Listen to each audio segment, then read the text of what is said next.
Hey, what's up guys? It's Max here. Today I want to talk a little bit about Vinci Resolve. I know I recommended that we use this software to do our projects, so that way there's a free version that is really excellent and everybody can use the same stuff. So when we're doing our editing and doing our weekly challenges, everyone has something to go on. But I also realized I kind of didn't give anybody any kind of background on how to use Vinci Resolve or anything like that. So I kind of just said, hey, there's tutorials online, you guys can go learn there. But honestly, the tutorials online, even there, some can be really long, getting way too in depth for a basic, really basic timeline edit and rendering a video. So from an absolute beginner perspective, I'm going to tell you basically a very few key tips to get you started and get you going in Vinci Resolve. Here we go.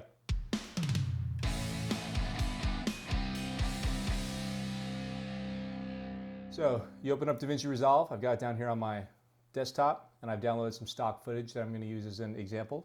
All right, so mine needs an update. I'm just going to say remind me later, and I'll do that later. So here's the first thing that pops up. So you've got your project window. You can just come down here and go New Project. We're going to use all default settings, okay? So just New Project. I'm going to call it DaVinci Tutorial. Call yours whatever you want, of course. All right, and now we're in Vinci Resolve, and it's like, whoa, what the heck's going on here, okay? So basically, we're gonna start from left to right, and what you guys are gonna need is every other panel from left to right. So if I start with media, media is where you're gonna do all your file management and put the video files that you wanna work with into your project so that you can use them in the other tabs. Right now, no tabs will have any video in them because I haven't put any using the media tab. Cut page, we're not even going to talk about that. We're going to talk about the edit page. We're not going to talk about fusion. We're going to talk about color. We may or may not talk about Fairlight a little bit, and then deliver, okay? So, and then Fairlight's audio, you can tell by the little music note there. We're not even going to talk about fusion, not even going to talk about the cut page. So over here in the media page, what I'm going to do is I'm going to find a stock footage that I downloaded, which is on my hard drive, users, myself, in the desktop, and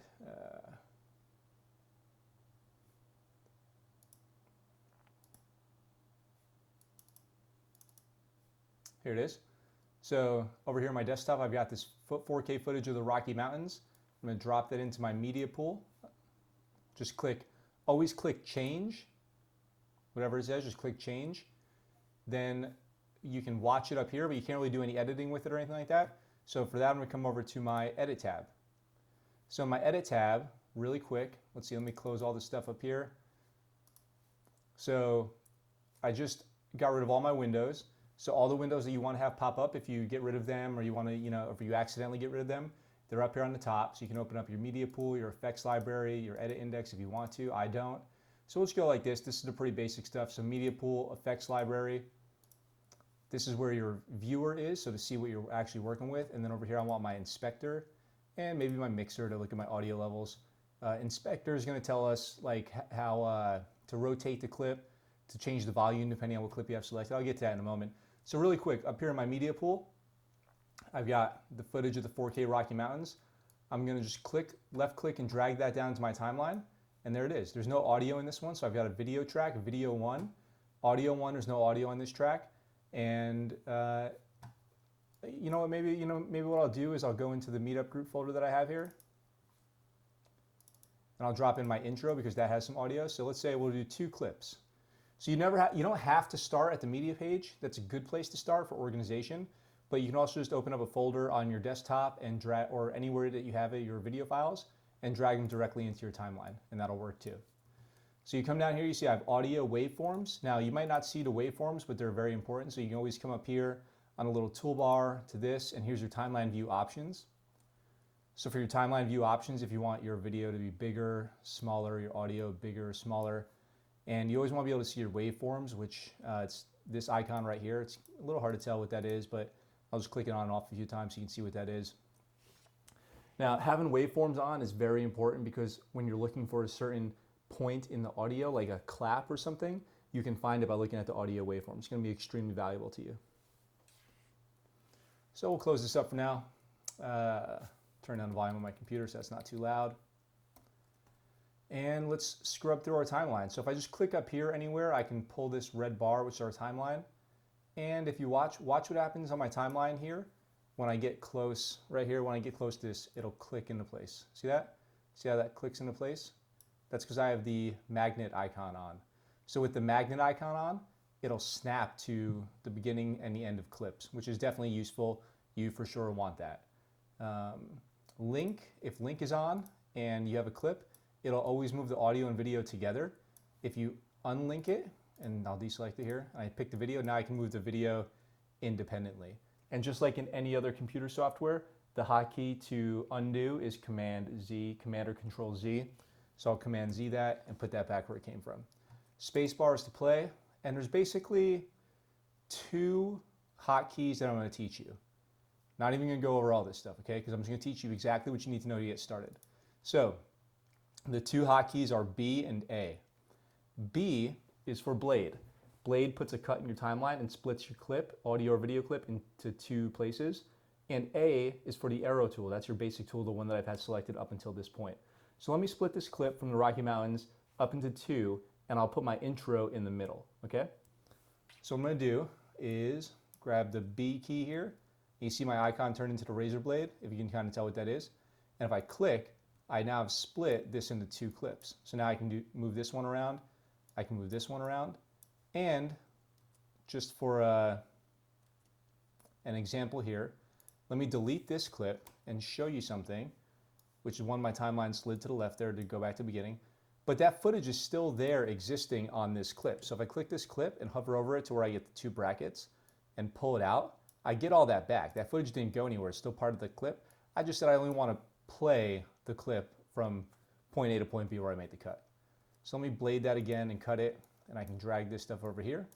Now I want to reorder my intro so it comes in between the beginning and ending of the Rocky Mountain clips, and I can click and drag this over, or I can just click the space in between there and hit delete, and it'll shuffle it back to the left.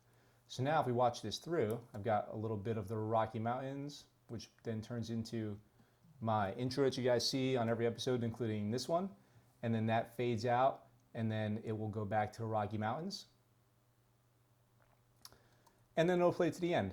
If I want to save this project, I can do the normal save for most any program, which is Control or Command S. So I'm going to hit that now. Save my project. And then I want to show you guys just one little advanced thing in here, which is called, and I use it all the time, a J cut or an L cut, depending on whether you're on the left side of the timeline or the right side of the timeline. Left side being J, right side being L. To make my transitions here a little smoother, right as the clip is fading out here, I'm going to put a blade cut into my video, switch back to my arrow, delete that, and shuffle my video over. And that way, as the audio plays out, my video changes and you get a much smoother transition. If you want to smooth out the transition even further, on your audio clips, you have these white tags at the top of the clip. If you don't have those, you might have to just increase the size of your audio clip down here and they'll pop up. Or you might have to just zoom in on your timeline. So to zoom in on your timeline, you have this bar right here. So this bar right here zooms in on your timeline. If I just click plus a couple times, I can fill up my screen with the timeline that I'm looking at, which is, it's helpful for sure. Sometimes you want it all the way zoomed out, see more stuff. Sometimes you want it zoomed in to make very close edits on like the audio. So let's say I wanted to cut the audio right here. So I can shuffle frames in my video with the left and right arrow keys. So let's say I go right and I want to put an edit right there, let's say. I could head over to that spot in the waveform and line it up. Oh, sorry, that's my dog. And then put an edit right there.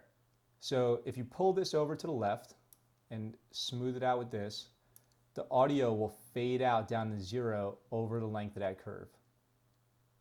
And you end up with super smooth transitions. So down here, if I click my audio clip, you can see my inspector changed. Let's say I want to make that clip louder. I can change the volume. If you have surround sound, you can change whether it's coming out of the left or right side of the speaker. You can do some stuff up here. If this was a video clip, let's say over here, and I wanted to zoom in on the video clip, I can just come up here and zoom in, zoom out.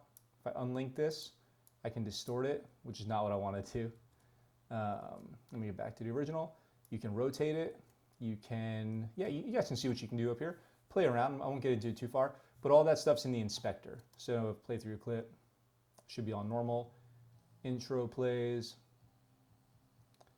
fades out as the audio is fading out before it's totally gone.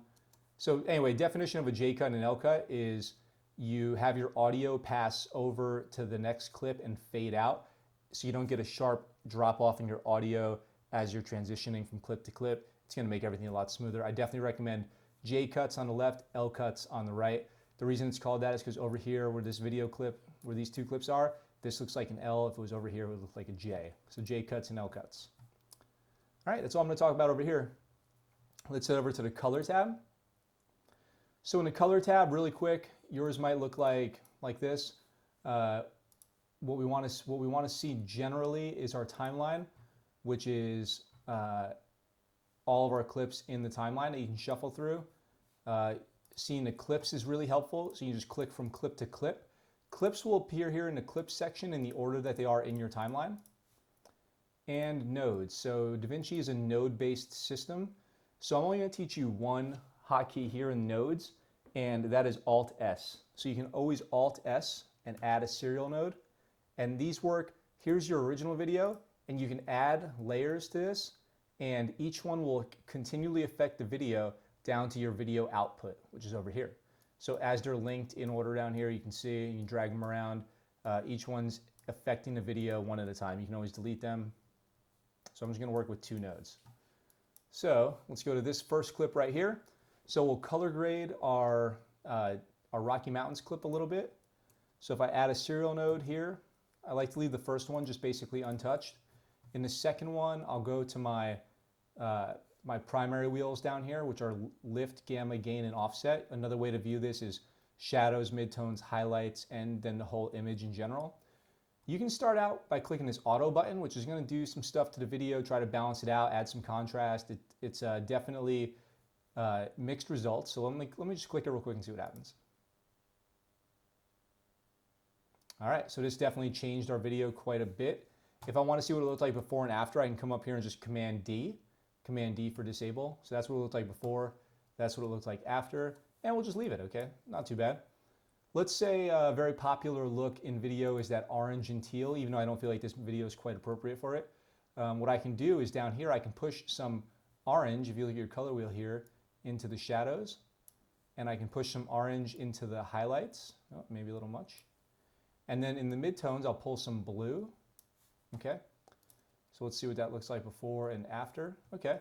I don't know. I mean, that's up to you. I think it looks a little jacked up, but you know, maybe you like it. And then I come over here to my curves. And on your curves, this is basically shadows, highlights, and you can affect anything in the middle. So if I want to drop the shadows, which is a good way to add contrast, bump the highlights, I can do that over here. And you know, that does not look good at all. So let me undo that. Over here, you have your scope, so parade's really good. So here's from shadows to highlights where your reds, greens, and blues are. So you can see I have some information in the shadows and some information in the highlights that looks like it's clipping. You want to try to avoid that. I won't get into this too much right now. That's definitely for another time. If I want to just pull down my highlights, I can come over here and just pull these down.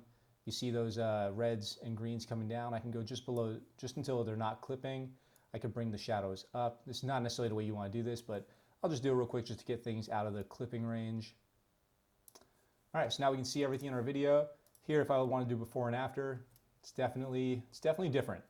So, but what's the problem though? So here, I have the same clip twice, and I did color grading over here, and this one is still looking as it did untouched. So what's a quick way to copy the color grade from one to the other? You just come over here to the clip you want to affect, and click on the one you want to pull from, and go right click and grab apply grade.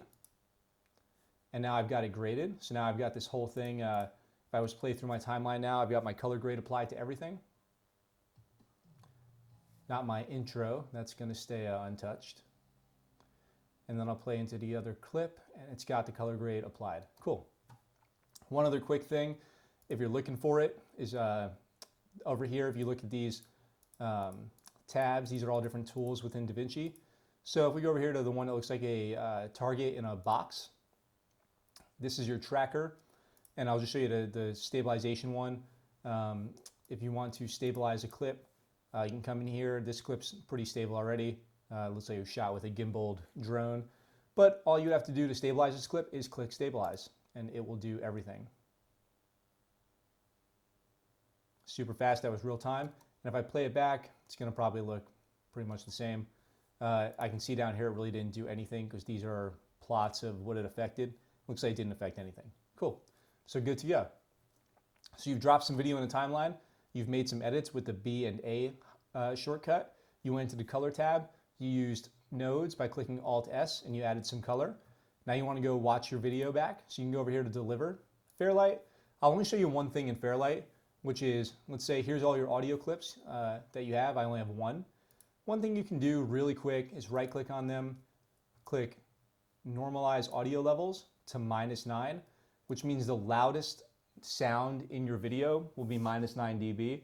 So no one audio will be much louder than another. So the loudest thing in each clip will be -9 dB, which should improve the sound a little bit. Quick tip, do it, don't do it, no big deal.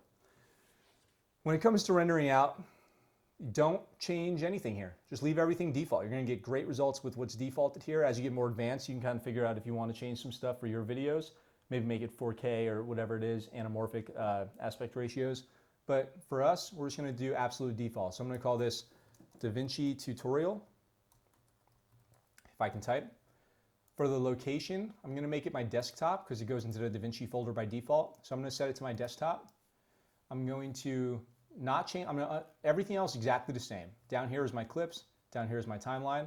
I'm gonna add it to the render queue, which is up here, which if you ever are looking for your tasks, one thing about this is as you do a task and it completes, it stays up there. So you have to remove completed tasks if you're working with multiple projects. Anyway, once it's in here and you're ready to go, all you do is click Start Render, which I'm gonna do. I'm gonna let it render in real time so you can see how fast DaVinci Resolve is. So I'll click Start Render. This is all real time. I'm not fast forwarding the video at all. 75%, and it looks like we're about to be finished here. Cool, so it says completed in 11 seconds. That's why I love DaVinci so much. It is so freaking fast. And my DaVinci tutorial video is here on my desktop. I can play that back.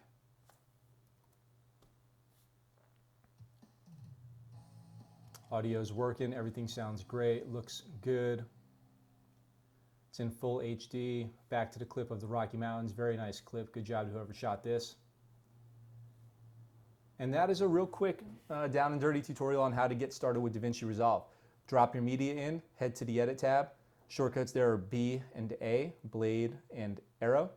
Once you're done there, you can head to your color page, color grade your clips. Then you can head to your deliver page and render it out. You don't have to do it in that order. You can bounce around all back and forth. If you guys would like to see more DaVinci Resolve tutorials, let me know.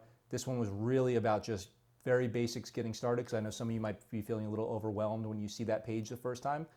So yeah, anyway, if you'd like to see more, comment below. Please like and subscribe and let me know what you'd like to see in future videos. Let me know how the group's going. I'm excited to see all your weekly challenges next week. That is, of course, the Exploring a New Place challenge. And thanks for tuning in. See you later.